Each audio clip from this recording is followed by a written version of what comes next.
चलिए आज मैं आप लोगों को भगवान शिव से जुड़े कुछ रोचक तथ्य बताने वाला हूं। भगवान शिव को अनादि माना गया है, मतलब जो हमेशा से न था, जिसके जन्म की कोई तिथि नहीं। कथक भरतनाट्यम करते वक्त भगवान शिव की जो मूर्ति रखी जाती है उसे नटराज कहते हैं। किसी भी देवी देवताओं की टूटी हुई मूर्ति की पूजा नहीं होती, लेकिन शिवलिंग चाहे कितना भी टूट जाए फिर भी पूजा जाता है। भोले बाबा ने तांडव करने के बाद स्नादिक के लिए 14 बार डमरू बजाया था, जिससे महेश्वर सूत्र यानी संस्कृत व्याकरण का आधार प्रकट हुआ था। शंकर भगवान पर कभी भी केतकी का फूल नहीं चढ़ाया जाता, क्योंकि यह ब्रह्मा जी के झूठ का गवाह बना था। शिवलिंग पर बेलपत्र तो लगभग सभी चढ़ाते हैं, लेकिन इसके लिए भी एक खास सावधानी बरतनी पड़ती है कि बिना जल के बेलपत्र नहीं चढ़ाया जाता है। शंकर भगवान और शिवलिंग पर कभी भी शंख से जल नहीं चढ़ाया जाता, क्योंकि शिव जी ने शंखचूड़ अपने त्रिशूल में भस्म कर दिया था। शंखचूड़ की हड्डियों से ही शंख बना था।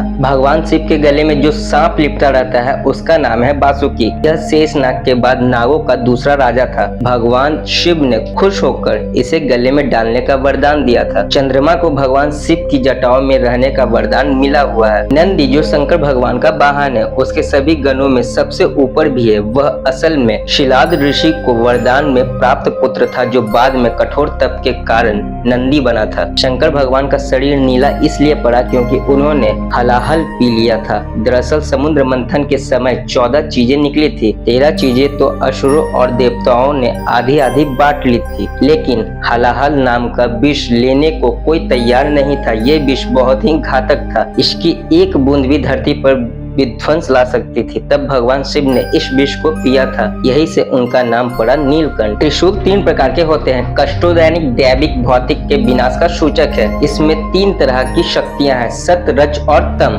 भस्म सृष्टि का सार है। जब सब कुछ अंत में राखी हो जाना है, इसलिए भगवान शिव अपने पूरे शरीर पर भस्म लगाए रहते हैं। सृष्टि की विध्वंस के लिए भगवान शिव प्रतीक है और भस्म के विध्वंस का ही प्रतीक है। इसलिए शरीर पर भस्म रमाना बताता है कि जीवन निश्वर है। तो गाइस, आपको यह जानकारी कैसी लगी हमें कमेंट करके कमेंट बॉक्स में जरूर बताएं। वीडियो अच्छी लगी तो लाइक करें एंड प्लीज गाइस हमारे चैनल को सब्सक्राइब करें।